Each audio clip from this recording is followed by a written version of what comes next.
I'm starting to roll, and before we start the interview, today is the 14th of December, 2014. We'll make it by Christmas. We'll make it by We're in Kfar Shmariau. That's right. At David Tafferson's house. And this is our first interview of a few probably, but we'll see how things go. And basically I want you to tell me your name, when you were born, and where you were born. I was born in Cape Town on the 6th of October, 1926. 1926, I was the third child. I have a brother that's 5 years older, and I have a sister that's 10 years older. She's passed away already. But my brother's still alive in South Africa. And can you tell me a little bit about your background? Let's go back a generation to your parents. My parents are Lithuanian. My mother came to South Africa as a young girl, as a baby, and she lived in Oudtshoorn, which was a very Jewish community, and most of the people there were my relatives, because in those days, when they came from Lithuania, one relative brought the other. Do you know where in Lithuania your mother was from? No. Do you know what my father... Wait, we'll get to your father in a sec. Do you know your mother's maiden name? Kussel. Kussel. K-U-S-S-E-L. Kussel. And her first name was? Edith. Edith. My daughter's named after her. Okay. And she is from Lithuania, and she came to South Africa as a little girl. As a little girl. Okay. So we're talking about 1890s. Around the turn of the century. Turn of the century, 21st century. Okay. And you know, I've got postcards in Oudtshoorn from she was a teenage. Her postcards, 1908. What's nice about these postcards? In those days, today little girls speak to each other on the phone. In those days they sent postcards. Sure. So I've got postcards from my mother's days where you see a girl sitting on a soldier's lap, and my mother said, "Isn't this interesting? Maybe we can do it." And tell me, your father, where was he from? And Lithuania. Also? Yes. 99% of all the Jews in South Africa were Lithuanian. Yeah. Do you know why that is? Huh? Do you know why? Well, one brought the other. But why Lithuania? Like, why? Because the Lithuanian Jews immigrated the first. So the first one that comes, he comes out, they pay for him, and he pays for the next one. It was like bringing the family out. Yeah. They brought the whole families out. I mean, I had such a lot of... But why? I've discovered now, I've got a woman here. My grandmother, her grandmother, the same person. I just discovered it now. She was married to Kunda, and her grandmother, my grandmother, the same person. Her father was part of the family. What was your father's first name? Abe. Abe? As Abe. Abraham. Abraham Tafferson. Mm-hmm. And that was the name in Lithuania too, Tafferson. Yes. How old was he when he came to South Africa? He came with his brothers. They brought the whole family. There were 8 brothers and sisters. And the brothers brought out all the sisters and the brother-in-laws. They brought them all out. They came and worked here all around 1900. A little bit longer, a little bit... And you don't know where in Lithuania he's from, your father? My brother might know. Okay. In your house, when you're growing up, we're going to get to what your parents did and everything. What was the language you spoke with your parents? English. No Yiddish. I learned Yiddish by listening to them. They'd speak Yiddish when they didn't want me to know what's going on. Yeah. And by speaking Dutch, it was easier for me to learn Yiddish too, because Dutch, German, and I grew up on I farmed in southwest Africa, German. So I grew up with the German and the Dutch, Okay, well, which are very interlocked. right. So it But was that's Afrikaans, no? Afrikaans is, Something else. yeah, Afrikaans is Afrikaans. That's what I grew up with. I So went to Afrikaans school. I didn't go to English school. now, what kind of house would you describe that you grew up in? Did you grow up in a upper middle class, upper class? I didn't lower grow up in middle- a house. I understand. I grew up at boarding school in boarding schools. because my parents had hotels.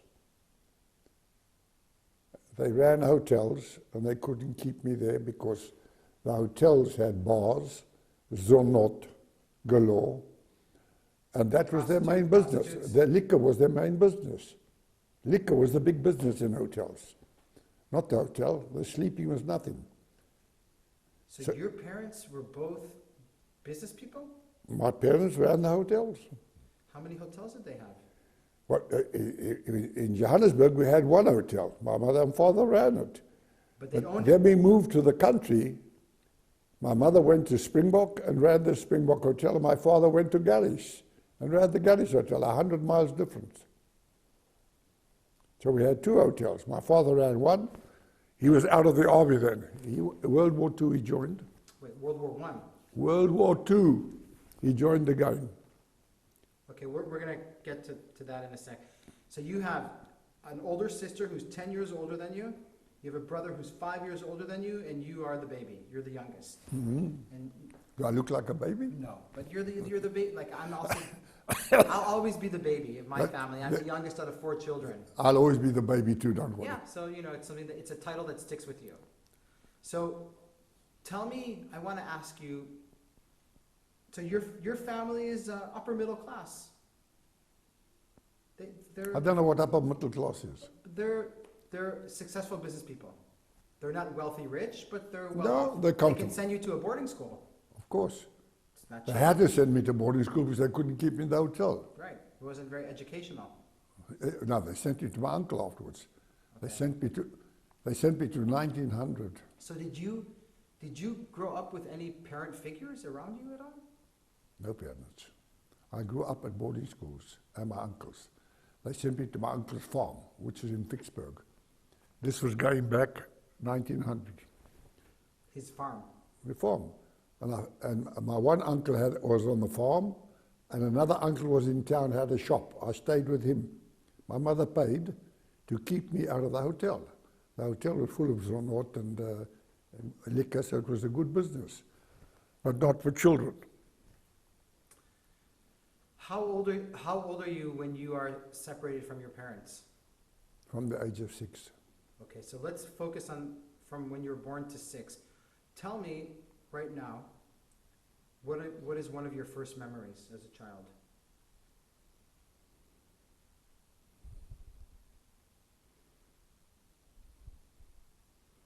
I remember the zonot. Do you? Yeah. Oh, why not? I used to watch them fuck up against the wall. I got educated. But besides that, Your father, your mother, your brother. my father and mother were running the business. They were too busy for me. I had a Zulu boy that brought me up. His name was Pikanin. You had a what? A Zulu boy. He was a Zulu, Sure. a big boy, and he was the one that brought me up. He's the one that washed me, put me to bed. How old was he? He was a Zulu of 30-some. In his 30s. Yes, he was the houseboy, Okay. but he comes from a Zulu tribe. Sure. And he was wounded twice with assegais. He taught me to fight sticks. He was blind? Huh? He was Taught me to fight stick fights. stick fights. The Zulus always carried a stick. I always carried the stick too. Not today, I use it like this. But they taught me to fight, stick fight, which is, I discovered afterwards, the Zulu stick fight is exactly the same as the Romans in 2,000 years ago. Nothing's changed. Do you remember this guy's name? Yes, Pikanin. Pikanin. That was his name? You know what Pikanin is? No. Little boy. A little boy is called Pikanin. So why did they call him little boy? because he was a big man like me. Gotcha. So he was basically your first. He was my first and looked after me. And besides boarding school, it was him. Well, before you're still under 6 now. You haven't gone to boarding school yet. So he raised you Yeah, more than my parents. more than your parents. Because my parents didn't see me. They were running the pub. And what about your brothers and sisters? Do you have any relations with them at this Very age? little. Very little. Because my mother was in the business with liquor. Yeah, Excuse me. that's okay. My mother was in business with liquor, and he couldn't keep a child there. So they sent me to my uncle back. This is where I told you when I was about 6 years old, I went to my uncle's on the farm. Yeah. I was going back to 2000. And there, it was horse and carts, oxen. He ploughed all his lands with oxen, teams of oxen wagons. That's what I grew up with. You know what oxen wagons were? In America, they used horses. Uh-huh. We used oxen. Okay. We'd plough all our lands with oxen, Okay. and you'd bring the wheat in with oxen, and you take your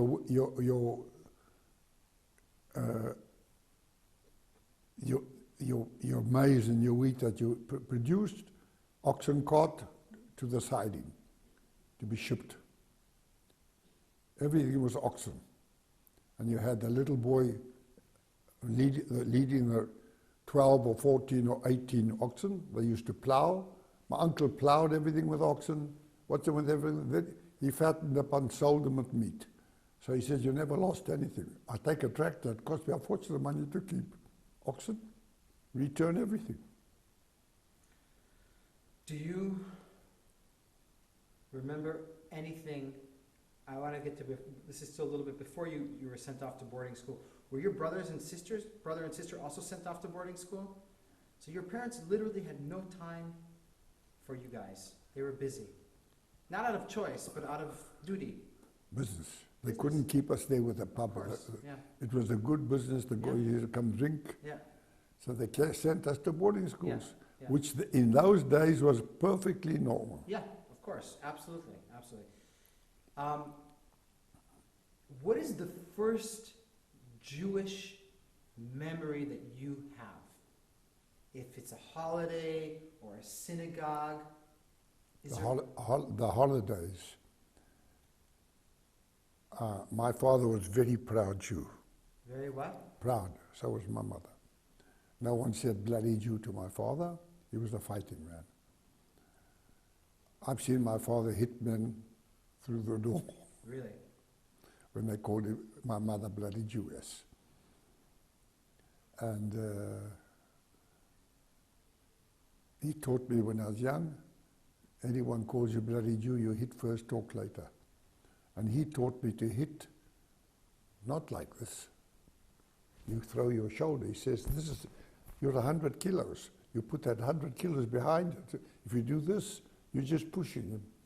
But if you put you swing your whole body, he taught me that as a youngster. You hit him with your body. And I became very strong. When I was 15, I hung a teacher up on the wall. He called me bloody Jew, so I picked him up and hung him. Your teacher called you a bloody Jew? Called me a bloody Jew. Why? Do you remember? Just being Jewish is enough to be among the goyim.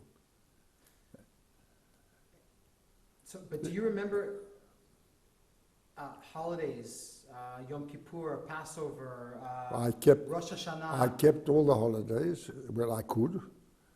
I was at boarding school afterwards, and when I was at boarding school, I went to Klein William Agriculture School. There was a Jew Ginsberg that had a shop there. He took me to the Jewish community in another city for holidays because I couldn't go home to Springbok. Springbok was too far. Springbok, isn't that the name of the rugby team? That's also, the national rugby team is called Springbok. Right. Springbok is the national The Springbok is the national South African. It's a national anthem. Like the Kiwis have got that little bird, we got Springbok. Hold on a second. Just a second. I want to just put on the light here. Yes? Yeah. Twist it, twist it. Twist it. There we go. More. That's good. Okay. Now, see? Yeah. So, when you're 6 years old, you're sent off to boarding school.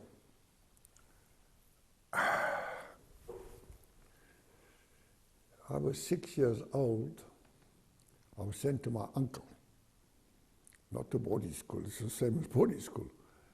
My one uncle had a shop in a place called Vicksburg, and my other uncle had a farm 10 miles out, a big farm, and he was there from before the Boer War.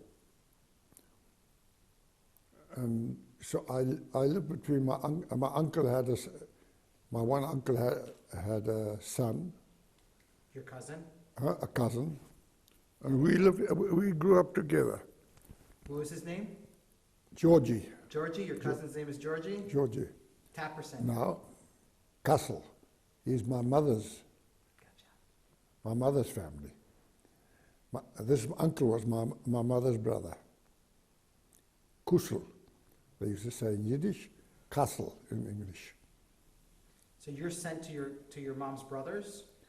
I'm sent to because I was a problem child. If I would tell with all the zonot and everything, it was impossible. Right. So all my life I never had a real home. And I never saw my parents much. As much as I loved my mother, I couldn't get there because of the situation. Excuse me a minute. No problem.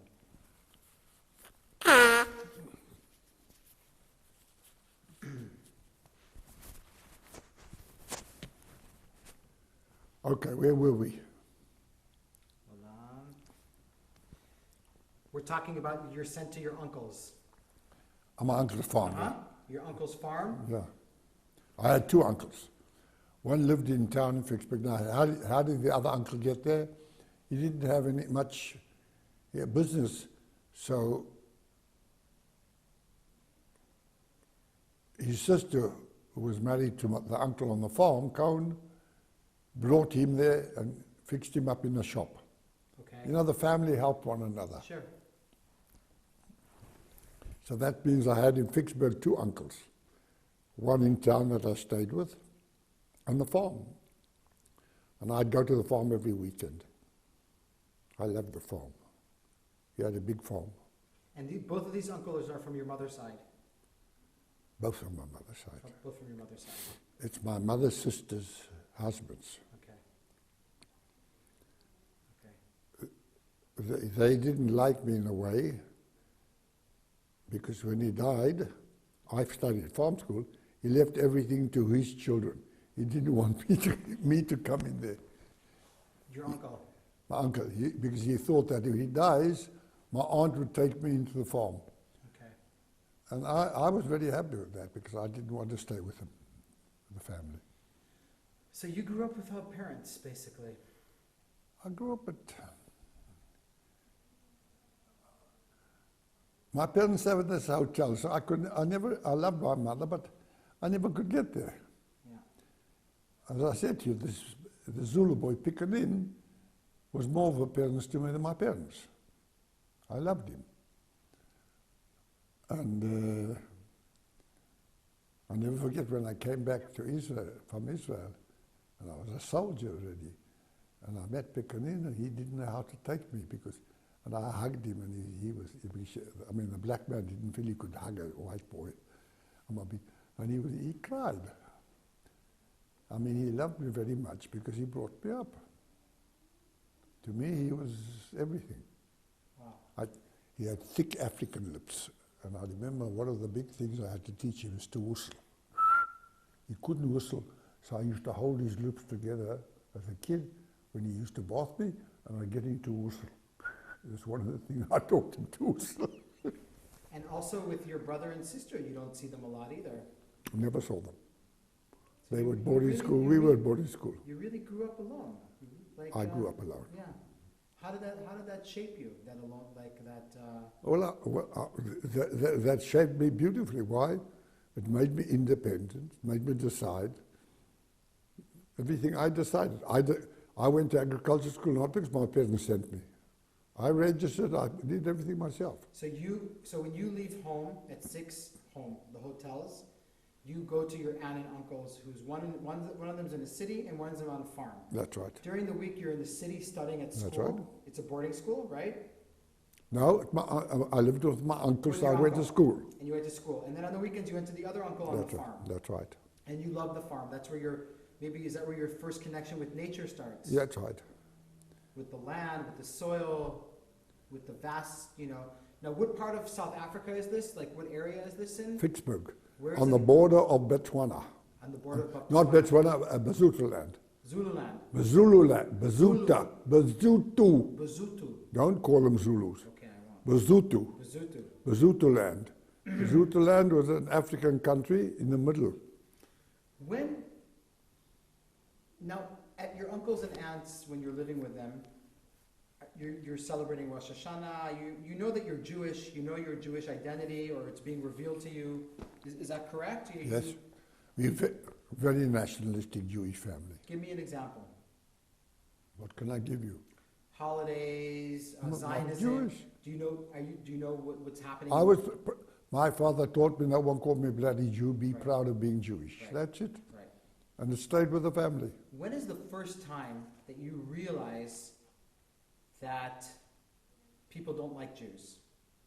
That there's a problem? That there's I grew up with it. anti-Semitism? I didn't realize. I grew up with it. When I was little, they used to beat me because I was Jewish. So I didn't have to realize. I was told when I was little. The smaller you are, the more they beat you. The bigger you are, the less they beat you. You know what I mean? Mhm. It's like if you take New York anywhere, wherever there are Jews, you'll always find someone to run us down or to start with you. When do you go into boarding school? How old are you? Wait, before that, how often do you see your parents? How often? They'd come and see me a couple of months. I was at boarding school right near them. How far? In Johannesburg, I was at boarding school, and they were at the hotel in Johannesburg. Okay. So it had no problem for them to come visit me, and they came to visit Okay. me. Okay. I remember I had scarlet fever, and I was in the fever hospital. We were quarantined, and the only way I could see my parents was over the fence. We couldn't touch each other, Sure. and that's why they came to visit me for 6 weeks. I was there. I had scarlet fever. In those days, scarlet fever was a dangerous thing. Sure. The kids went blind or deaf from scarlet fever. Now the schools and your education that you had was not like, you didn't go to private Jewish schools. I did. You did. They sent me, my mother sent me to a Jewish school, Hill College. It was a real Jewish school. I only lasted a year there. How old were you? I'm dyslexia. Okay. Besides being dyslexia, I thought I couldn't read and write. Right. And they knew I couldn't read and write because I couldn't see what you were showing me. And they used to beat me because I couldn't see. I saw somebody else. And it took me a long time to catch on. You were slow. Huh? Slow student. Yeah. I was a lousy student, Okay. a bad boy, didn't want to study. My mother didn't know what to do with me. So what do? You send me to my uncle. Bushame Ayelid. He doesn't study. He doesn't, what's that? This is, I didn't see what they saw, something else. They didn't know what dyslexia was or anything like that.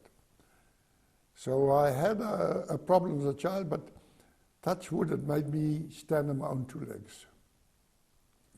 So you did go to a Jewish school for 1 year. My mother sent me to a Jewish school for 1 year.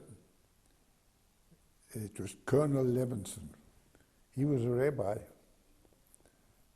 in World War I, and he with the rank of colonel. So he used to call him Colonel Levinson's boarding school, Jewish boarding school. Where was this boarding school, in Johannesburg? Johannesburg. Was it a famous school, like? Nah, No. a little Jewish school. What do you want? And you slept there and everything, and Yeah, you boarding were school. only there for 1 year. All those old colonels' children were the teachers. Okay. That's where I learned my first sex museum.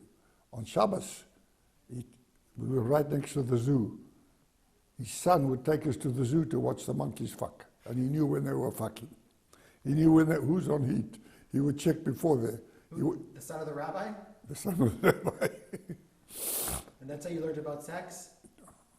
Well, I grew up in a hotel with plenty of sex around me. As a kid, I watched them being banged up against the wall. So I knew what it was. Now, after, what age are you in this 1 year at this Jewish school? How old are you? 10, 11, 12, 13? No.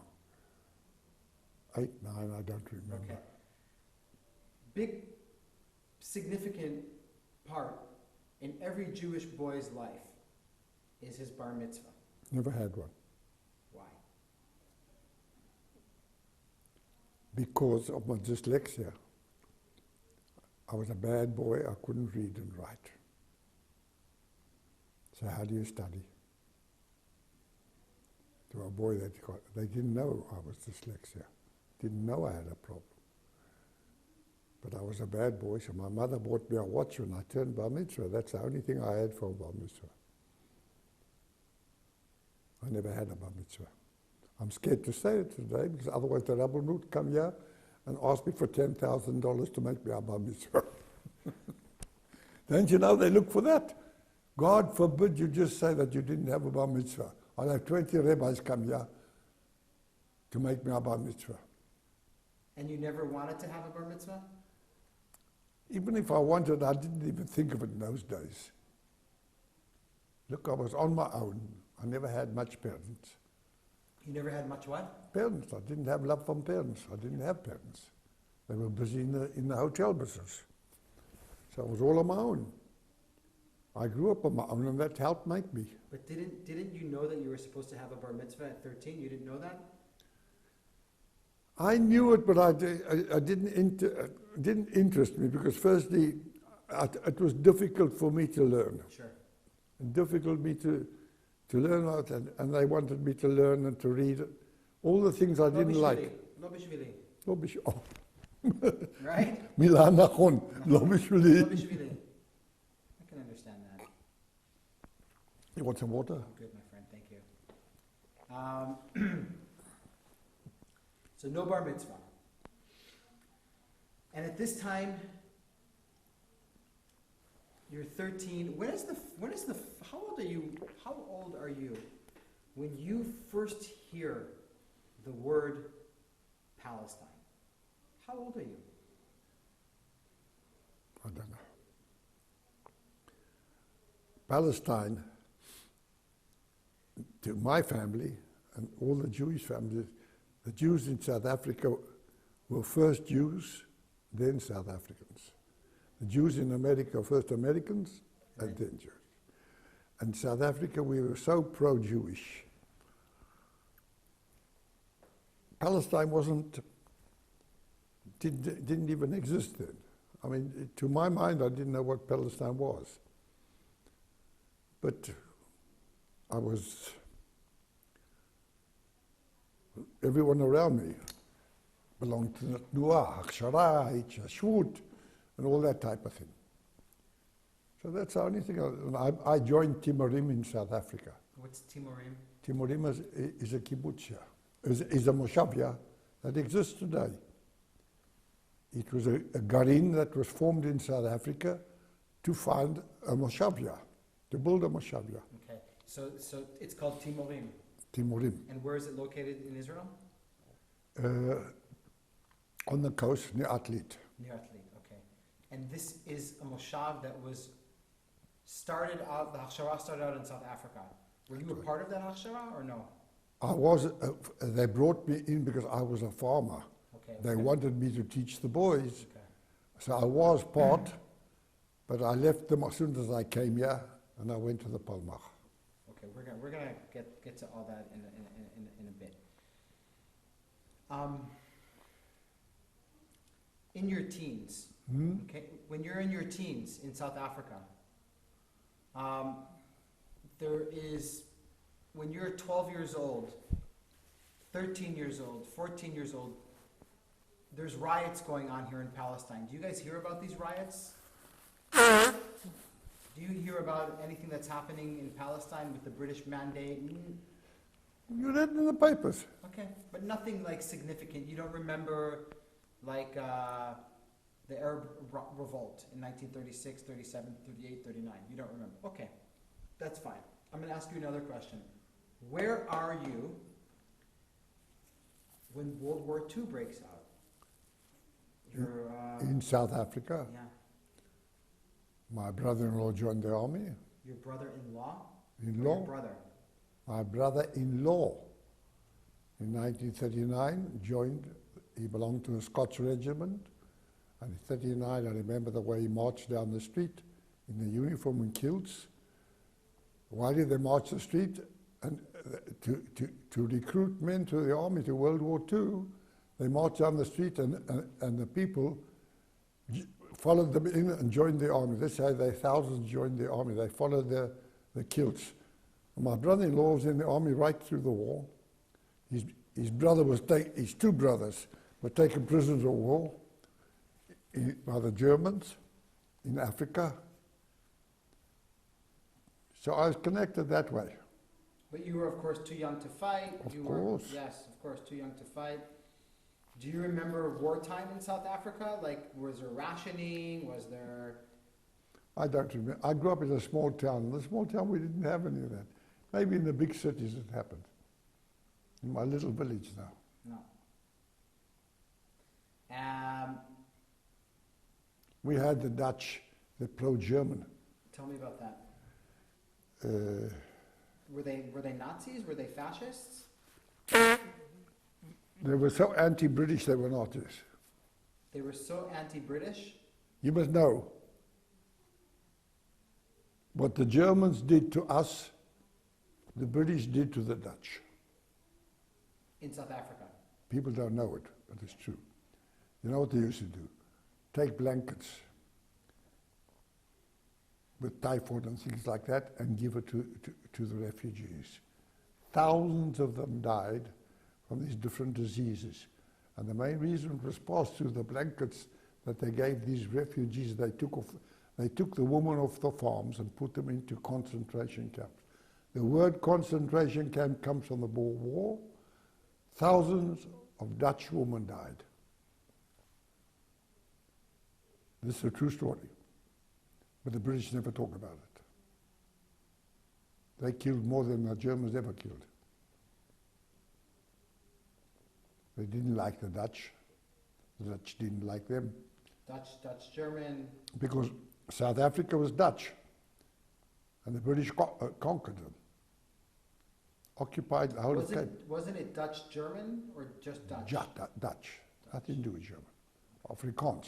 Afrikaans. The Afrikaners came there in 1500 with Van Riebeeck, who was a Dutchman. And they settled there in Cape Town, and this was their Cape Point. And then the British took over. In 1800, they captured Cape Town. And Good old British. And the Dutch moved inland, and that's when they fought the Zulus and that. Did you have any hatred towards the British at this point? What do you mean? Did you have any resentment towards the British because of this? No. Only later. Only later. We'll get to that. Okay, I'm going to jump a little bit, and we're going to go a little bit more further in time. In 1945, you are 17 years old. Is that correct? 17, 16, 16, I don't remember. I've got to work it out. You're what? From 1926, work it out. I was born in Yeah, 1926. yeah. So you are 1926. So 1945, you're 19. Wait, let's go back a few. When you're 18, you never finished high school? Is that correct? Never. Never finished. When did I you? went to agricultural school. Okay, so you went to agricultural school. At what age did you start agricultural school? Do you remember? I put myself there because my parents were so busy running the hotel. I went to agricultural boarding school. I was the first Jew to go there. And this school was like 1800. We walked barefoot. I used to say, how did we heat our feet in the morning? I told you that story. No. At agricultural school, we worked at 5 in the morning. We'd get up, milk the cows. We did both works. We went to school and we ran the farm. So 1 week you'd be with the chickens, and 1 week you'd be with the cows, the horses.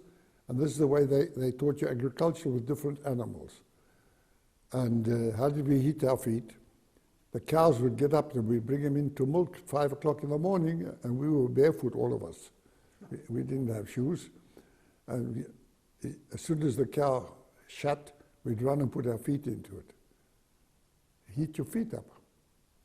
It's hot. And then anyway, you wash the stable floors. You could eat off it afterwards. But so we washed our feet, so it was nothing. It was just to keep your feet warm. No one had shoes. We were poor boys. All the Afrikaans didn't have shoes. That's what you grew up with, barefoot, like the Africans grew up barefoot. And this school was where? Where was this agricultural school? Agricultural school, Klein William. Klein William is a town. And you were the only Jew there? Oh, I You was were the the only only Jew. Jew. One other Jew came afterwards. And is this where that 15-year-old, is this where you had that experience with that kid who called you a bloody Jew? Yes, we had the agricultural show, and our agricultural school ran it. And you had these Christians come, these people come in, they tried to sneak in. They had to pay 1 shilling to get in, and the money went to help poor farmers. And I was on guard duty with another friend of mine to see that people didn't sneak in. And so we stopped these two, and they were a bit drunk. So that's when he said to me, bloody Jew, and I hit him out of this world. I hit both of them.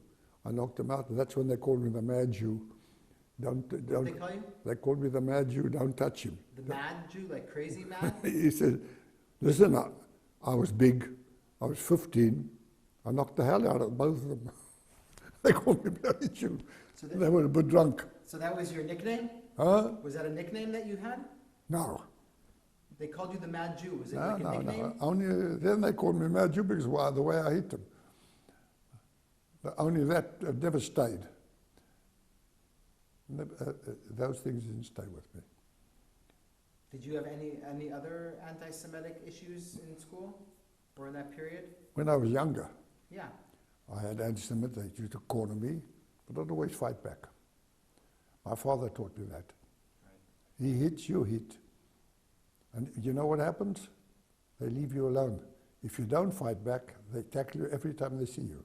Yeah. If you fight back, they don't come near you, So that's no matter how big you are. What do you say out of your childhood? And we're going to get to the end of you being 18. What would you tell me now, David? What did you learn as a child in South Africa growing up? What was the things that shaped you? The land, the being. Land, I loved South Africa. I'm a country boy. I love the country. I love the land. So those things I'm connected to the soil till today. I mean, even now you see, I'm sitting here on 3.5 dunums. You see the. Annabelle, you want something to drink? I'm good, thanks. You don't want coffee? After. I want to have a coffee. So Okay, let's have a coffee. Annabelle, 2 coffees. Thank you. I'm thinking, you know who I'm thinking of right now? I'm thinking of the Jungle Book, even though we're not in the jungle now, but I'm thinking of, you know the story of the Jungle Book? I'm thinking of Mowgli, but I'm thinking of you as some kind of wild boy running around the bush. That's right. And You know how I used to walk in the bush? there's no parents. I'd walk to my parents' farm, my uncle's farm, start raining, I take all my clothes off and I walk naked. I hold my clothes underneath so I don't get wet. Because I only had shorts and a shirt, that's all you wore in those days. And you were barefoot. No, but as a child, you were provided for, is that correct? I mean, you had what to eat. You weren't poor. We were comfortable. You were comfortable. I was never poor. Okay. You were comfortable. So the reason I'm asking is because, The reason I'm asking is because you know that you're like this, you're like Mowgli, and you're in school here, you're in school there, you're kind of your own master. That's right. Because you can't read and write very well, is your imagination like completely developed? Overdeveloped. Huh? Overdeveloped. Explain to me, what do you mean overdeveloped? I couldn't call it overdeveloped, but I always, I'm a dreamer. And everything I've done in my life has never been difficult for me. Everything I've done is my own doing.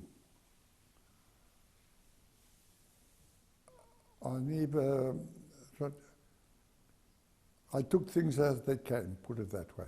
Okay. And I adjusted accordingly. So I learned to adjust in life according to your surroundings. That's what I actually did. And being big helped, today I realize it, saved me a lot. If I was a small boy, I would have been beaten and eaten, but I'm very strong. I broke fingers. I broke, not once, a couple of times. And I even picked teachers up and hung them on the wall. I told you a story. You're going to tell me about that more in depth right now, but yeah. Huh? Yeah. I did that, and the principal came and told me to take them off the wall. I was only 15, but I was very strong.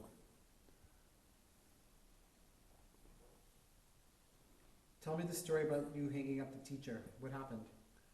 He called me bloody Jew. No one called me bloody Jew. My father told me that. I picked him up and I hung him. Why did he call you a bloody Jew? Why? What did you do? What was the circumstances? Was it in class? Was it in front of other students? Excuse me. What happened? Put yourself that you're a black man, not a white man. You're a black man. How do you feel? Make yourself a black man. And you now are a white man. That's what I'm trying to get at. You're different. And they look upon you different. You had this movie that says, how does he say? I don't like the Ikeys. That's Jews. But all the Jews all their lives fought. All the Jewish boys in Brooklyn, everywhere, they all had to fight. My brother was boxer. All the big clubs, boxing, fighting clubs, are all Jews.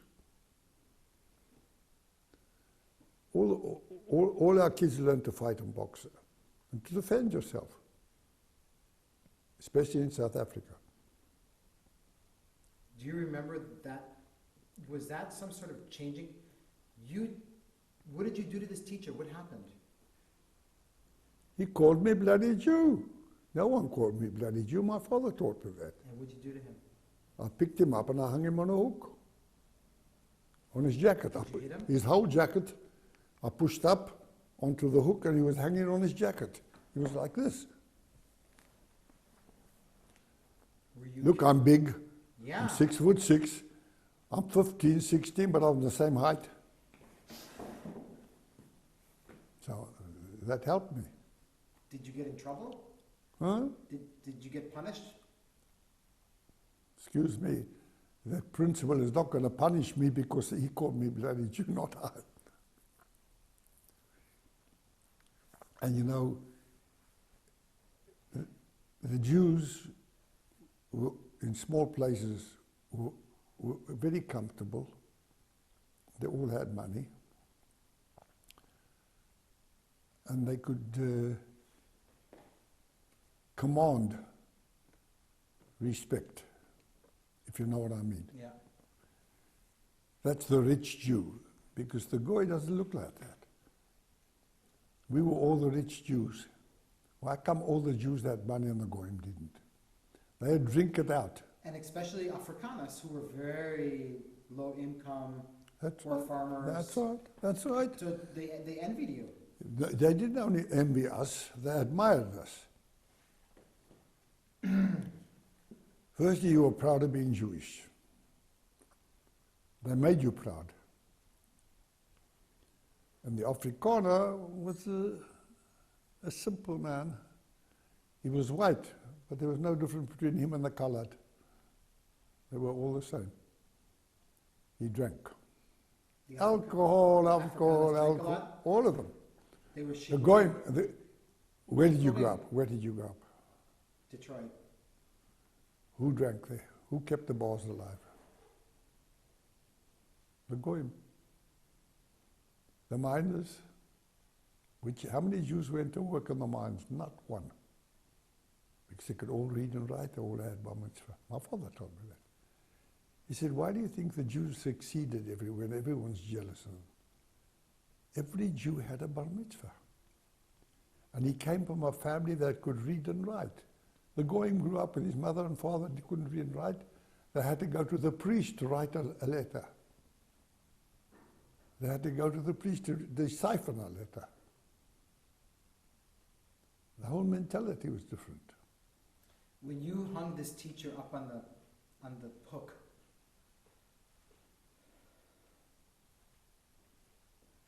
was that when you're looking at the incident right now? We'll have the coffee in a sec. When you're looking at that incident right now, and you're looking back at it. Give, yeah. Thank you.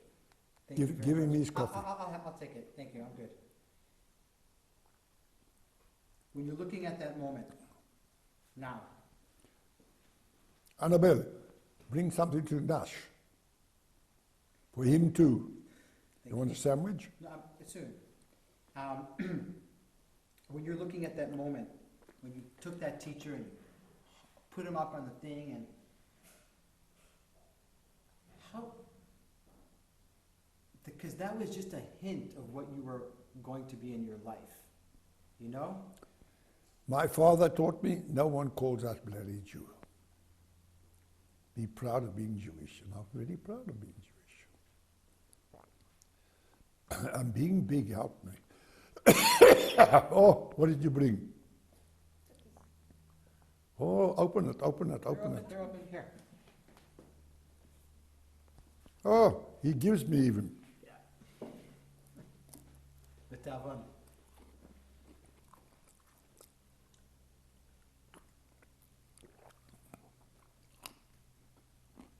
When is the first moment that you start getting involved in, actually before that, World War II is over, 1945, okay? You're 19 years old. 45 and 90, I haven't worked it Yeah. out. Yeah, you were born in 26, you're 19 years old. When do you guys start hearing about the rumors about what happened in Europe to the Jews? I never thought of it. You never heard of it? I heard of it, I never thought of it. Okay, but when do you start hearing I about? don't know. You don't know. Everyone, like every newspaper, you went with that. Do you have any family in Lithuania that No. you guys are worried about? I had. Your parents talk about uncles, aunts, Yes, cousins I had Uncle Tant in Lithuania killed. killed in the Holocaust. But it has no impact. My on you. mother's oldest sister and 6 children were all killed. But you found that out later. Or right after. Right, I knew already. Yeah. Because they had no Because for contact. somebody- After the because war, for some- they couldn't get contact with any of them. Because for somebody who grew up with the motto, don't call me a bloody Jew, and then there's all these 6 million Jews were murdered and gassed in Europe, it doesn't make you feel it doesn't make you feel angry, it doesn't make you feel revenge, it doesn't impact you, nothing. Life goes on. I understand. I understand that life goes on, and it has to go on. Here, I got it. Not only that, people, you got the talkers. People that place themselves in a position as if they were there, and they were never there. You know what I mean? I don't like these people for one reason. They've taken the kavod away from someone that's coming to it. If you know what I mean. Sure. Okay. During the war, did you ever want to join the army? I couldn't. But did Too you young. want to? I was too young. I know, but did you want to? Did you want to be? How can I can't, I've got to wait till I'm 18 I before. understand. I understand. And, not that, and till I'm 21, I couldn't sign for myself, my parents signed for me. If my mother didn't sign, they'd bring me back.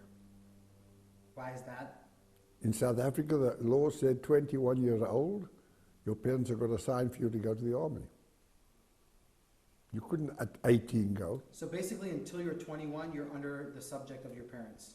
And that was in your case. Not, all the South Africans. Okay. That's the law there. Just for the record, what year did you come to Palestine? 1948. 1948, okay. So, I actually came at the end of 1947, 48, sure. because I came through France. Okay. So I We're going to get to that in a second. We're going to get to that. I want to know about when you're between 18, and before you go to Palestine, before you go to France. What are you doing? Are you, because you're already a grown man now. You're 18 years old. You're not a kid anymore. Do you have a girlfriend? Do you have lovers? Are you social groups? What are you doing? Where are you? Where's David? What does he want to do? I was in a village. And all my Afrikaans friends, a lot of people, when they started schools there, high school, I had people at high school that were 25. What did the Afrikaners do? They only had junior schools first. So then they opened up a high school. Some of these farmers came back and went to school to get educated. So you had at high school some pretty older men, if you know what I mean. But it was the whole mentality. For instance, like in our little village, you walk down the street, I told you how you shook hands and said, "Good morning, uncle." I grew up with that. You can't throw it out the window. It's there. So I don't know how to explain it to you, but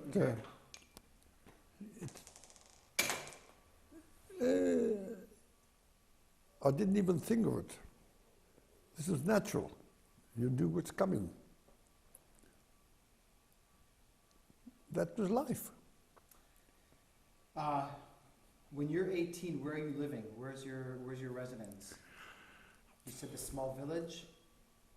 Garis. My parents had a hotel at Garis and Springbok. I lived with my father at Garis. I went to school at Garis. Today it's closed. There's no village there. It's a closed area with all the houses inside. It's like in America, on the, Route 66, you've got whole closed villages and shops and everything. Why is it abandoned? The second generation all went to become educated. Gotcha. It's happened right. Sure. Route 6 in America today is a dead route. Yeah. And the main reason is when everyone left. So you actually do reunite with your father. Do you go to work for him? Are you working for your father at this point? At the bar? I worked at the bar. I ran the bar. How old were you? When I was 14, I was running the bar already. I looked much older than I am. Excuse me, when you're 14? My father used to have 1 or 2 drinks, I put him to bed. He liked to drink. He grew up in a bar as a barman. So he'd have 1 or 2 drinks, I put him to bed. Okay, but And I would close the bar, run the bar, and everyone knew. I was 18, but I was 15. and I ran the bar, took the till, and bottled the wine. We bring bottles of wine and bottle them and sell them in bottles to the coloureds. So I ran the whole business. When I was 15, I was running the hotel. But I thought you were sent away into boarding schools. That's afterwards. I went to boarding schools too. I never had a home, because my parents always had hotels. A hotel's not a home. It's a room. So it's a complete different outlook. Like I told you, I had Pickanin, a Zulu boy. He was my home. He was your parent. Mm. Okay.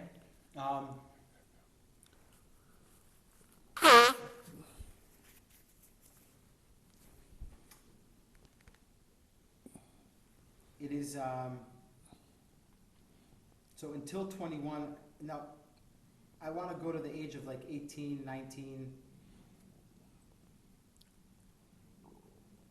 You're living with your father in Springboks, or? We had the Springbok Hotel my mother was running. Okay. A Gary's Hotel my father was running, and I was with him. And you were with your father? So I'm actually running the hotel. When you're 18? I was even before 18. Even before 18. From the age of 15, I was running the hotel. Okay. But you were in and out of the hotel. You were back in school, not here, not there. You were. The school was there. I went Yeah. to school at the place. Okay. I didn't have to go eat it out. So you experienced at a very young age bar fights and drunks. We had no bar fights. No bar That's fights. only in the movies. Okay, but you let's put it this way: you experienced at a young age the darker side of society, drinking, Drunks. prostitution.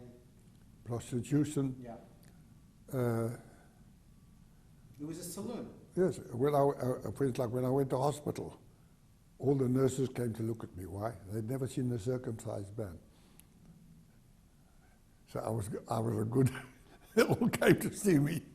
They wanted to see what a Yort looks like, what a Jew looks like. They heard I'm circumcised. I used to say to them, I'm just like Jesus. Jesus and I were circumcised. They couldn't take that. Okay. Now what we're going to do is we're going to start talking about your involvement with the Mif'al HaTzioni. When is the first time that you can remember you being a part of, or going to a meeting, or hearing someone talking about Palestine and the war of liberation, and Beitar and Palmach and Haganah and Kibbutz and Moshav, and where are you? How old are you, Rob? Like, when is this happening?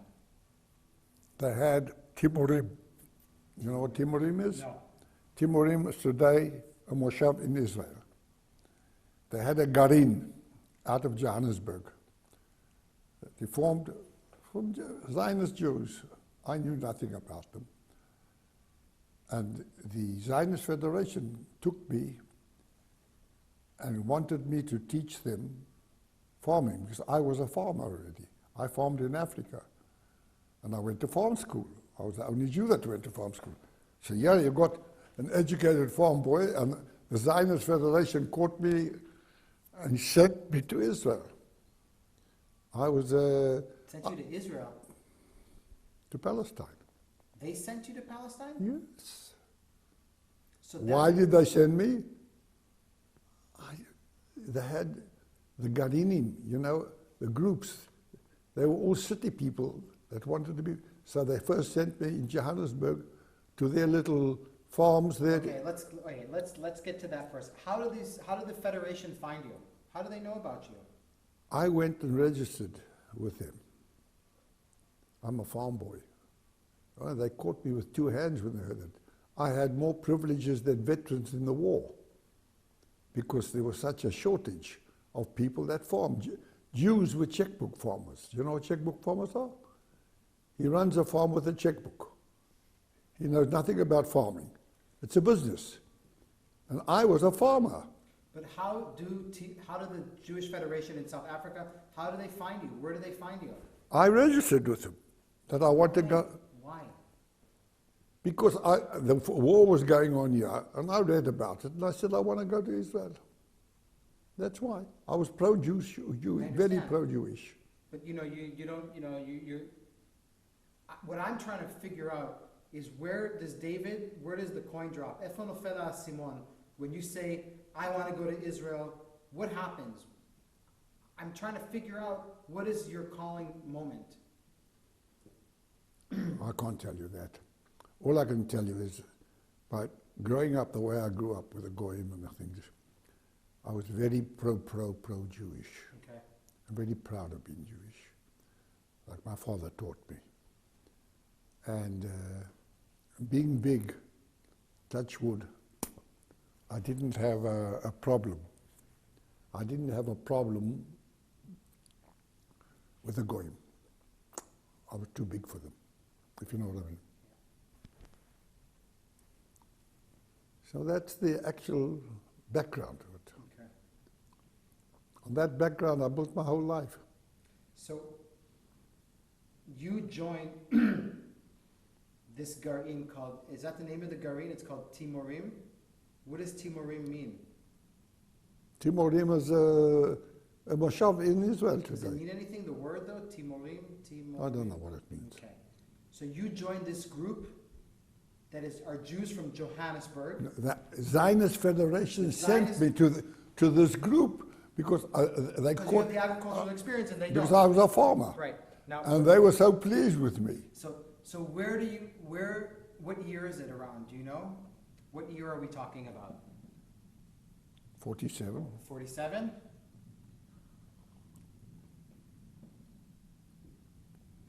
'48, I'm on the way. Right, wait a second. So the Jewish Federation sets up a Garin and you're like an... No, that Garin was up before. It's an old Garin, Timorim. And they sent me there to teach them, to plow. Where is this in South Africa?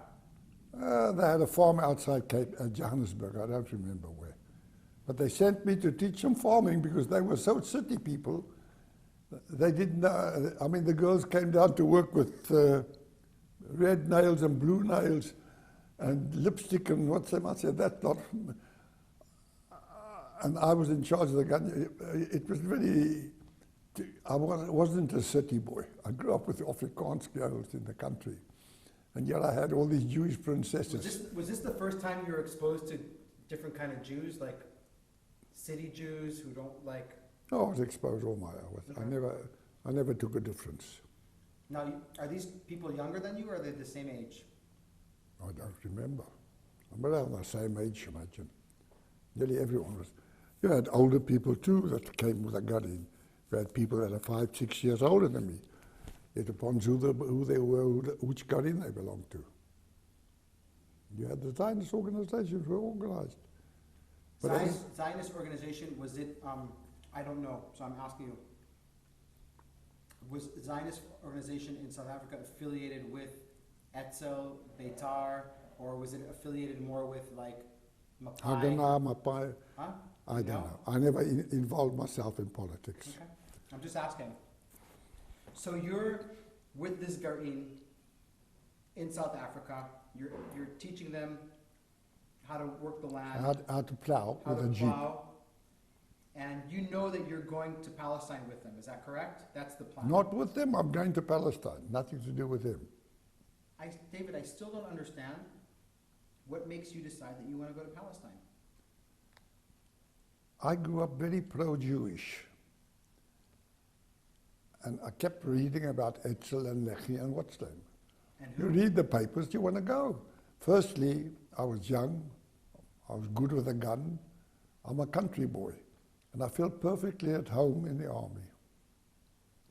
I was an army man before I was an army And your man. parents, Nothing. you told them, they're like, okay, whatever. My parents never bothered. I went to school. I didn't go to school. They didn't know. I was a bad boy because I'm dyslexia and I couldn't read and write. So all my life I was the black sheep. Okay. What about your brother and sister at these moments? They were my mother's love and father. Proud of being my brother. He went to university. my sister was educated, and yet I've got my dumb son, me. The only thing I got from my mitzvah was a watch. I've still got it. Will you show it to me after? Huh? Will you show it to me after? I've got to look for it. Oh, okay. That's fine. But you still have it. Yes, it's in the drawer somewhere. Nice. So, how long are you working with this Garin in South Africa for? Not very long. Not very long. Because they sent me off straight away. To Israel? They sent me to France. Okay. On the 29th of November, 1947, when the United Nations partitions Palestine, do you remember where you were? No. Those dates didn't bother me. I understand. But I'm trying to figure out if you're in South Africa when it happens, or you're in Palestine when it happens. I'm in France. You're in France. So you do remember that you were in France? No, I went to the first place I went to France. From France I went to Palestine. Okay. When you leave South Africa, do you remember roughly when it was when you left? I flew with a group. I had a boy with me.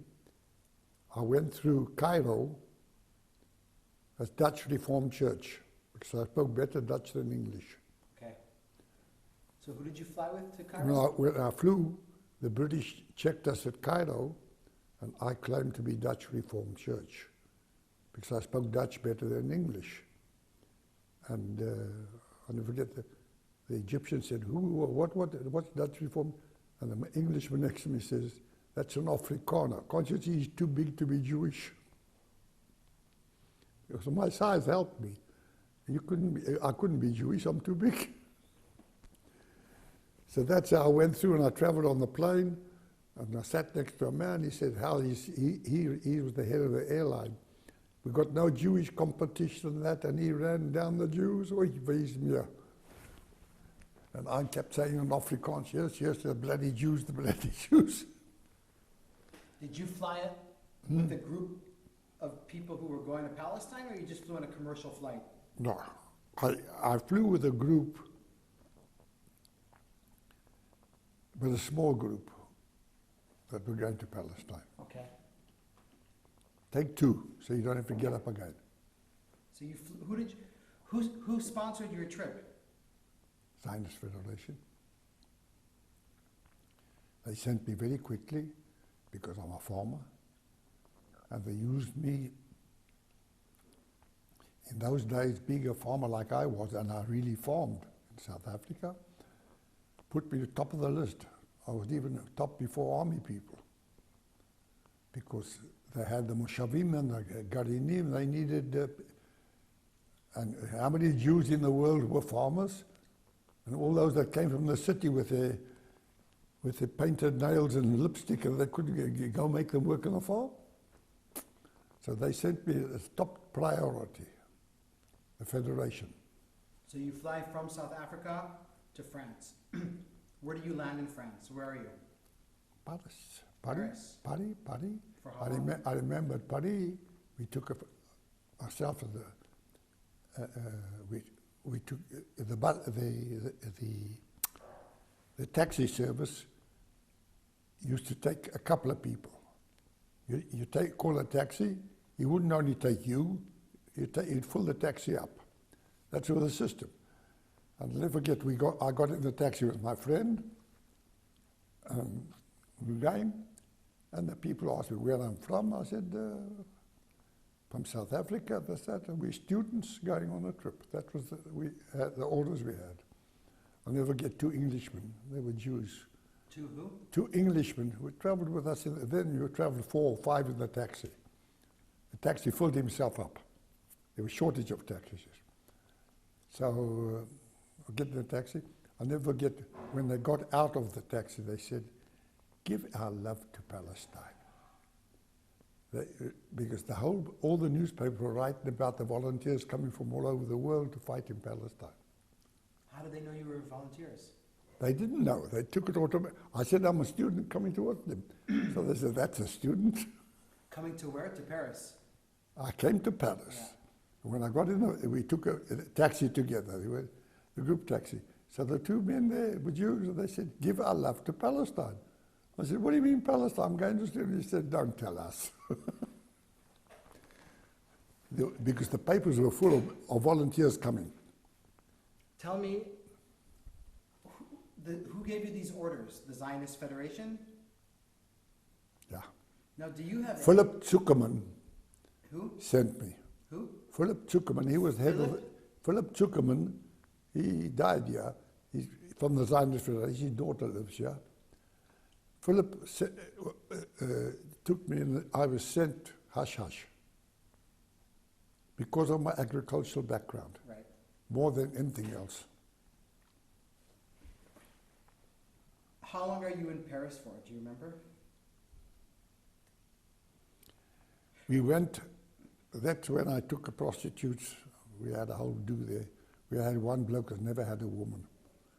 So we had to take prostitutes for him because of From him. South Africa, South African bloke. Yeah, he was 30-some years old. He was the oldest of all of us, but he's never had a woman. And he was dying to have a woman. And he walked down Folie Bergère, they caught you by the pants, monsieur, monsieur, monsieur, and he was waiting. So we had to have volunteers. So we said, okay, you take a woman. He says, no, he won't take unless I take with him. So I took a woman, and this is the first time I got a shock. I have the story. I go up to the hotel room, and I asked the man to check to see if she was checked the same day. You know, then the prostitute used to be checked by the doctor, and they had a petit. Sure. And I asked the hotel manager. He checked. He said she's clean, good. She was checked yesterday, and I took her to bed. Okay, but a funny thing is, there is a story by itself. I'm lying in bed. What do you do with a prostitute? I'd never been with one. I'm lying there, and she's in a gutkers, and what's the name? Not very sexy. A girdle. Yeah, girdle. Yeah. With stockings. Uh-huh. And she's sitting there, and I'm lying in bed, and I've got the beach, a lovely girl, and I'm looking, and she calls me over. She takes a little toothbrush out, takes my penis, and polishes it. I thought she's going to hang it out to dry. Are you serious? Well, I couldn't stand. Of course I'm serious. She took my penis and cleaned it. Did you use any With a soap? brush. Any Soap and a brush. She cleaned it and held it there. And then I lie in bed and she says, Monsieur, what's wrong with you? I said, give me a little bit of time. I've got to get over it. She couldn't understand why I didn't stand up. No, that was an experience. And the guy who hadn't been with a woman, was he finally... Oh, he that was his first woman. Yeah. And he spent the whole night with her. And from then on, he spoke. We got him married after he was 30-some. They made a fixed marriage for him. And he stayed on Timorim on the kibbutz. He was older bloke, and we fixed him up. And you say, oh, remember that night with the prostitute? Oh, he fucked him. He says, oh, she fucked my ass off. She fucked. What she didn't do to him. It stayed with him for life. He got married afterwards. So I was lucky enough to be in the right place at the right time. And that's Paris after the war. It's kind of thriving. There's a lot going on. There's people from all over. Do you know at this time, I mean,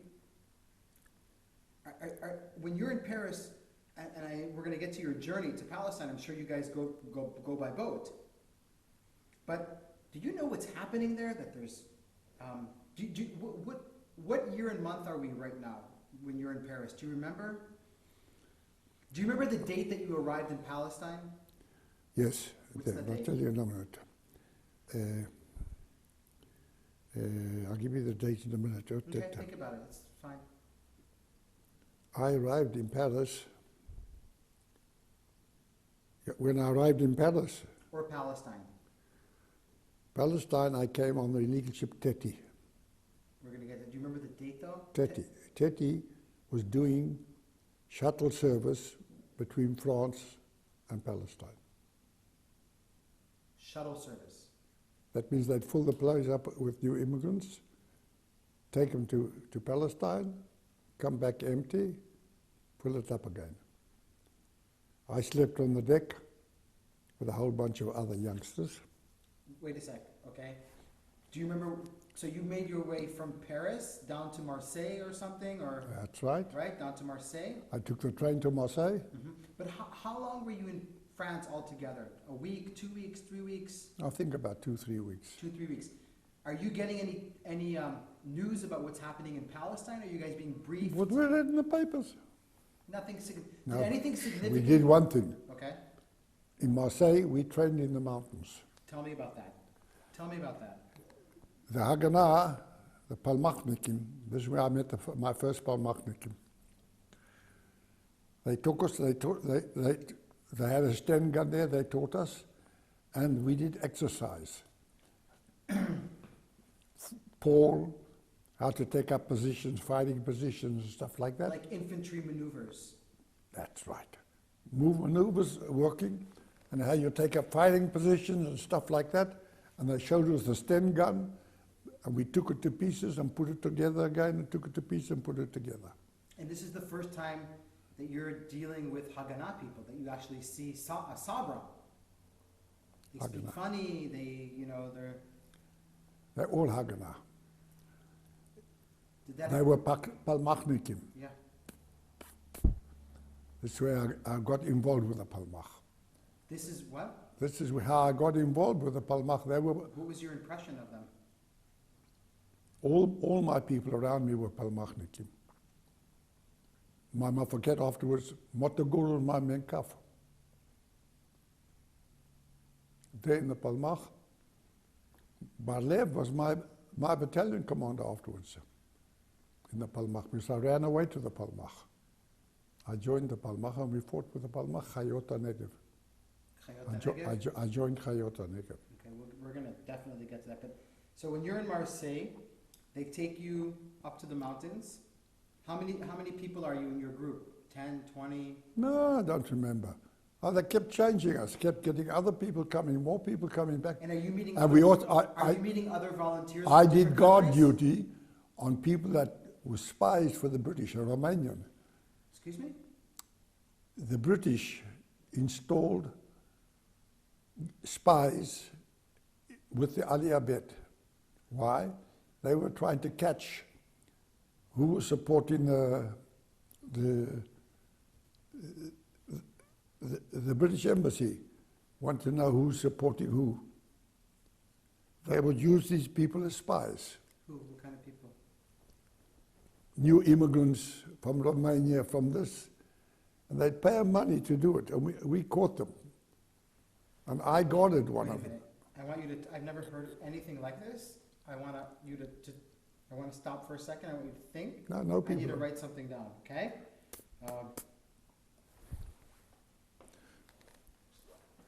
I had one cry to me.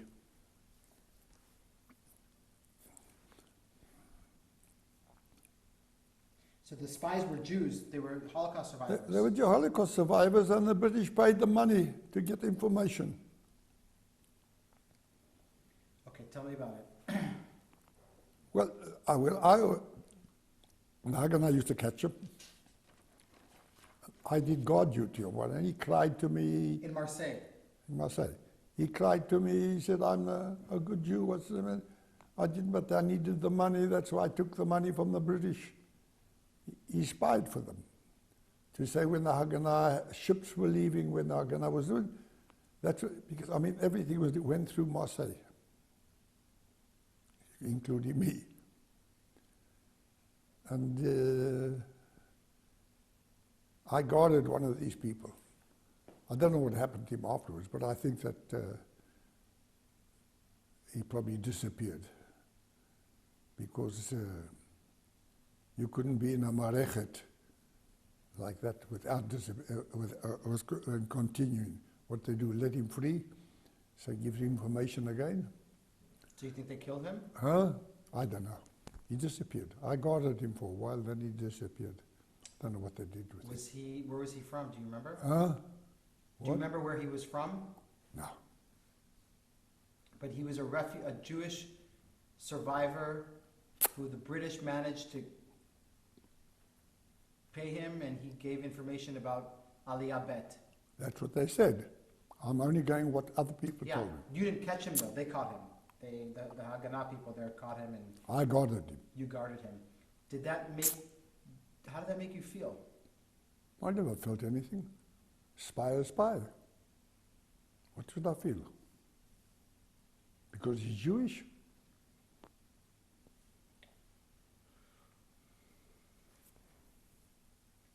So they're training you in infantry maneuvers in Marseille up in the mountains.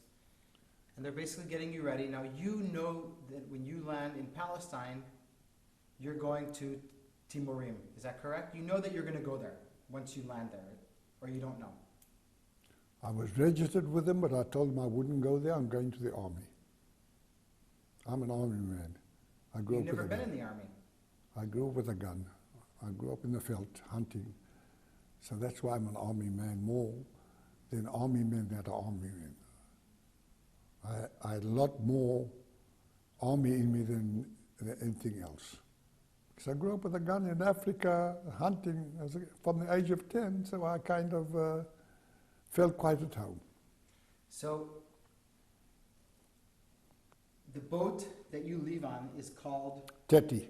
How would you spell it? T-I-T-I. Teti. I think that's how you spell it. Teti. Okay. Is there anything, who's on your boat? Refugees, Machal people, Haganah people? Who's on the boat with you? How many people are on the boat? Is it a big boat? Is it a small boat? We slept on the deck. Mm-hmm. They had refugees in the bottom.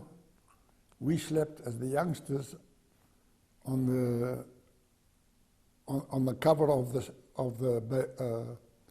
there was a cover of the whole interior of the boat. We slept on that. It's like a little roof. We slept on one side and the other side. Question I have to ask you. When you're in France, when you're in Marseille, this is actually the first time that you're seeing victims of the Holocaust, right? I never even looked at it. What do you mean? I'm telling you, I never even looked at it. It wasn't on my mind. I had other things on my mind. What was on your mind? I'm coming to Israel to fight. What will I go back to the Holocaust? The Holocaust, everyone was trying to sell Holocaust. I wasn't buying it. Holocaust, it's a way of life. So you had a number on your arm. No impact at all? No impact on me at all. I tell you, sometimes people say, how can you have no impact? I said, of course. If I had to have an impact on everything I did and where I went, I'd have a problem. So I had to clean my head out, cut it out. Those things that you expected me to have an impact on. I learned you live according to your interior, you know what I mean? That's the way you live. That's the way you do it. I couldn't change myself. And I couldn't feel sorry for the Holocaust. Why couldn't you feel sorry? So everyone went through it. Are you going to feel sorry for all the Jews in the world that's suffering? It's impossible.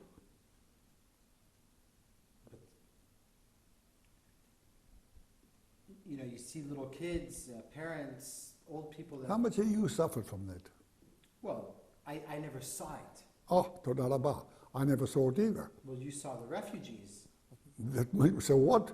So I saw a person say he was a refugee. Okay, no, I'm just... It made no influence on me. Okay. So do you remember how long it took the journey? Probably a few days, maybe a week, to sail from Marseille to Palestine? About a week. About a week. Was there anything significant It on that journey that happened on the boat? Anything worth mentioning? We had a group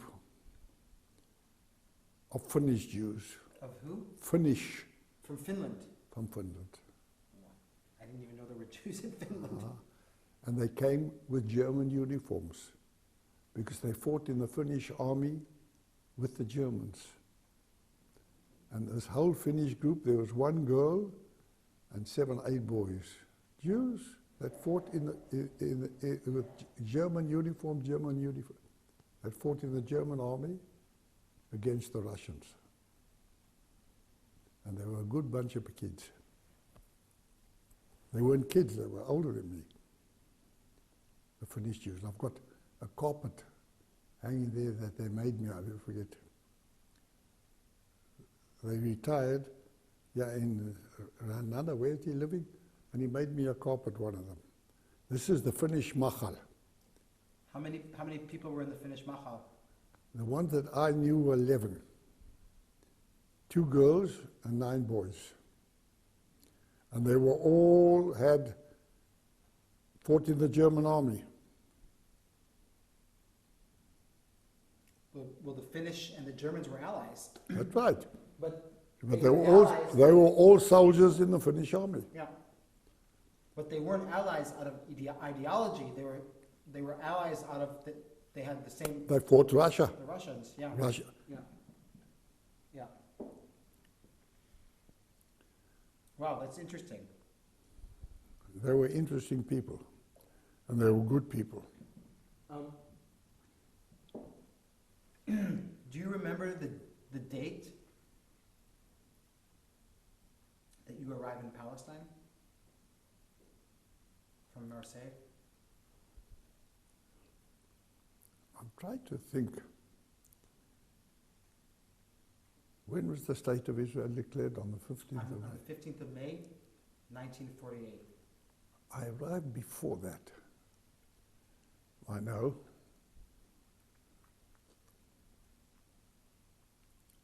When you arrived, was it rainy? Was it sunny? Did you arrive? First of all, did you arrive in Haifa? Is that correct? Or Tel Aviv?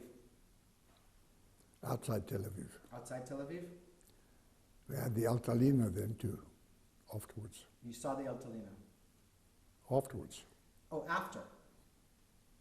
Altalina came afterwards. Okay, so why did you mention the Altalina?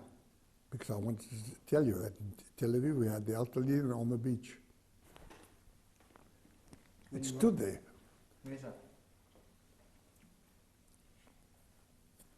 When you arrived from France, and you arrived near Tel Aviv, you saw the Altalina. It was before the Altalina, but it was the same area. The Altalina hadn't happened yet. Altalina hadn't happened. Okay. So the Altalina happened in June 48. So this is before June 48 that you arrived. And you think that you arrived before the Declaration of Independence, which is on the 15th of May. That's right. Okay, if it comes back to you, the date that you arrived, or the month that you arrived, we'll try and figure that out. But did you have any problems with the British? I had in Cairo. In Cairo, you told me, yeah. No. With the British, When you got off the boat, were you smuggled off? Or were you normally went through the process of immigration and... the Jewish agency, I gave them my passport. It's written the date that I got off the boat, stamped by the Jewish agency. They got the passport today as a document. I gave it to them. And I got off the boat, and they rang me up from Haifa, you know, where they keep the boats, the records of the boats of the immigrants. Athlete, you know where Athlete is? Sure. There. And I gave them material of my getting off the boat and my passport. It's there. Now, when you got off the boat, Yeah. was it dark? Was it night? Was it...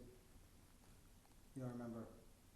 And was it kind of like...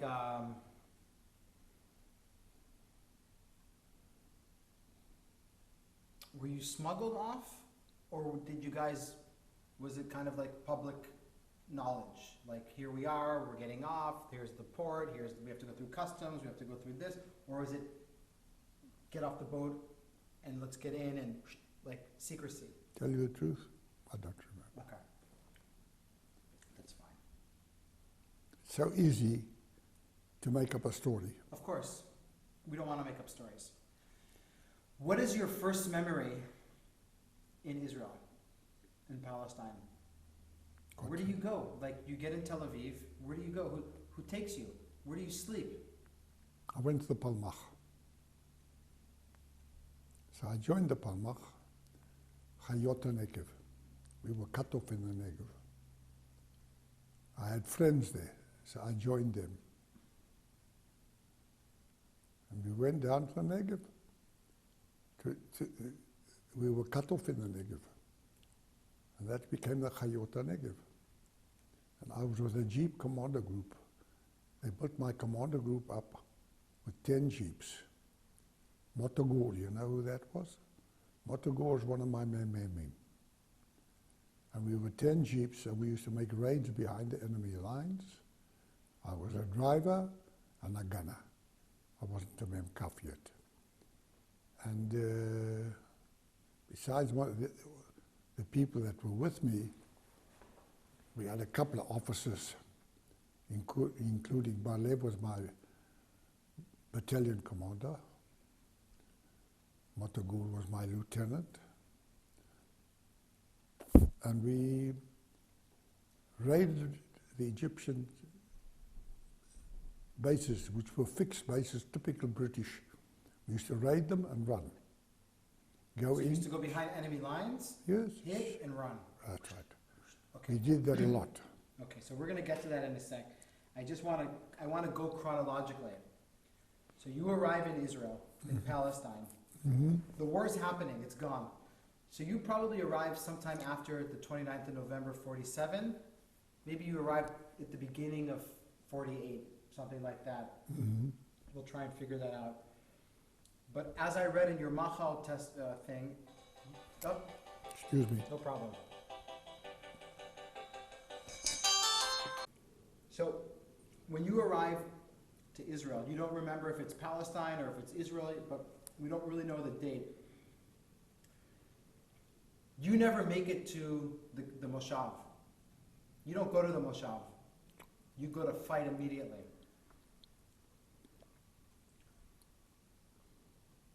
Are you immediately taken into the Palmach? Yeah. Yeah. I joined the Palmach automatically because I knew about the Palmach. Sure. And I admired them. And I wanted to be a Palmachnik. And Motogur was one Right. and Barlev, they had the top people. Right. And these people influenced me. I was with the Anglo-Saxon group. Okay, tell me about the group that you're with. It's Chayot HaNegev. Chayot HaNegev. So you don't like go and tour around the country, you go immediately into action. Is that correct? Immediately into action. Apparently the situation is bad. That's right. Yeah. There's no time to... We were going across, okay. Let's talk about Machal. So you're in a group with Machal people in Chayot HaNegev. Isn't that the Givati Brigade? What Chativa is it? No Chativa. No Chativa. It's Chativat HaNegev. Chativat HaNegev. Okay. Chativat Chayot HaNegev, Tzevet Chativat HaNegev. Chativat HaNegev. Okay. Now, in your group of foreigners, who's with you? People from where? Anybody significant? I'm not talking about Barlev and Motagur. I'm talking about, are any people from the boat with you? Any of the Finns? All type of chevra from South Africa, we had from England, from South Africa. I even had Norwegian with me. I had a Norwegian, one Norwegian, Klein. He was with me in Alexandroni in the beginning. So in the beginning you were in Khativat Armored Cars Alexandroni. Alexandroni. So My car today is standing in Latrun, and there's a picture of me with my whole group and my corporal on the car. Okay. They were the sandwich. You meant the cars on the way to Jerusalem? Yes, yes. That's what I was Okay, in. so I tell you what we're going to do. We're going to stop for today. We're going to stop for today. And tomorrow, we're going to continue from this point. As you like. Yeah. Depends on you. Yeah. One thing that I just want to make sure is that what is the first unit that you are in when you arrive to Israel? Is it the Alexandroni? Alexandroni. Or is it Khativat Negev?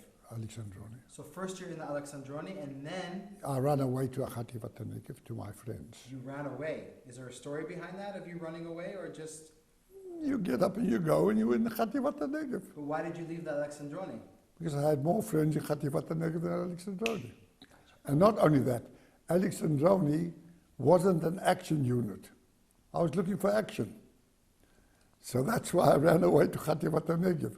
Khativat Negev was in action all the time. Never a dull moment. When Alexandroni, they were on standby all the time. You know what I mean? What did I go to the army for? I wanted action. How long were you in Alexandroni for? Do you know how long you were in that Khativa for? I was the 34th Armored Cars. 34th?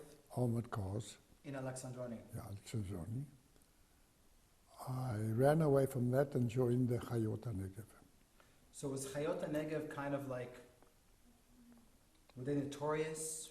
Did they have a name already for themselves? Were they like, these are the guys that got all the...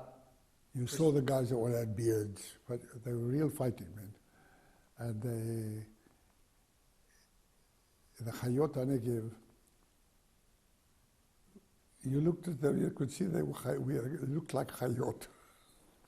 They had beards, long stood, but they had a lot of action. So when you get off the boat, the Palmach puts you into Alexandroni. Now Alexandroni, where is it situated exactly in the country? In the center. In the center, correct. So basically, but there's a lot of action going on in the center, no? There's a lot of, but you didn't see any. Why didn't you see? You said you didn't see any action with Alexandroni. I did. I saw with the armored cars. We went in, we shot up around Tulkarm. Tell me about that. I can't remember all the details, but we'd go in and shoot up and help the refugees. We had the What refugees? there was a whole Yemenite village there, and the Arabs attacked the Iraqis. And these retreated, and we came back with our armored cars and pushed the Arabs back. And then the refugees came back with us. The Yemenite refugees that lived there. Do you remember the name of the moshav or village? No. No. So it was near Tulkarm? Yeah.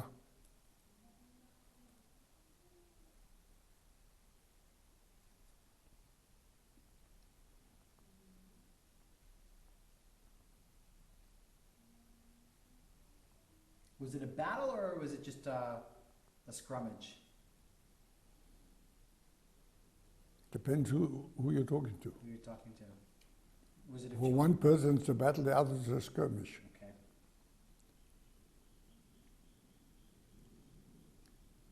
We were looking for action. You know, you're young, you want to get in. Is there anything, before we get to Chayot Negev, and we're going to get to Chayot Negev tomorrow, but I want to end with Khativat Alexandroni. So there's this incident of this incident at Tulkarm, What else do you remember from your time in Alexandroni? Which is your first unit in the Palmach, is that correct? No, Alexandroni is not Palmach. Alexandroni is Alexandroni. It's a Chativa. Okay. Palmach was Chayot HaNegev. Okay. It's a different unit. Okay. I ran away to that. I understand. We'll get to that. But is there anything else that you can remember about Chativat Alexandroni? Yes. Okay. For instance, like Mapilim, we were running the gauntlet there with Alexandroni with the half-tracks because Mapil is a kibbutz that was under fire of the Iraqis. And we'd run the gauntlet with our armor, bringing supplies across this open road of Mapil, and the Arabs used to shoot at us, and we had to bring the supplies. We were in armored cars like the one in Jerusalem, and they would shoot at us and damage our wheels at us, and we'd be running the main supplies and taking wounded out. Wow. So there was a battle going on there. And where was this kibbutz? Mapil, it was next to it. The kibbutz held. It's not the kibbutz. It's in front of the kibbutz there was a road from one village to another, and we kept that road open, supplied. Convoy of these armored cars, and we take the wounded out, supplies in, back and forth. Supplies in, wounded out. Supplies in, wounded out. That's right.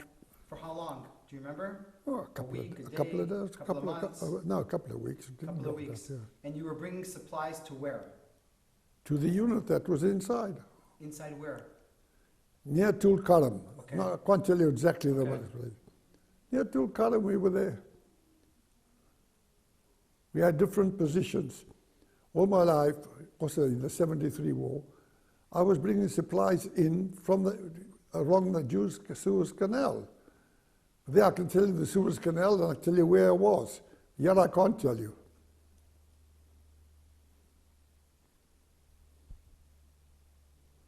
Okay.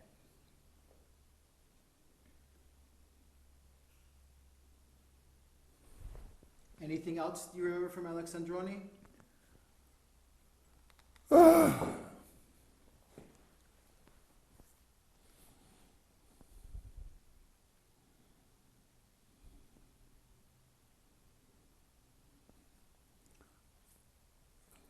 Thinking back. Okay, take your time. We're almost done for today anyways, but It'll come to me. okay.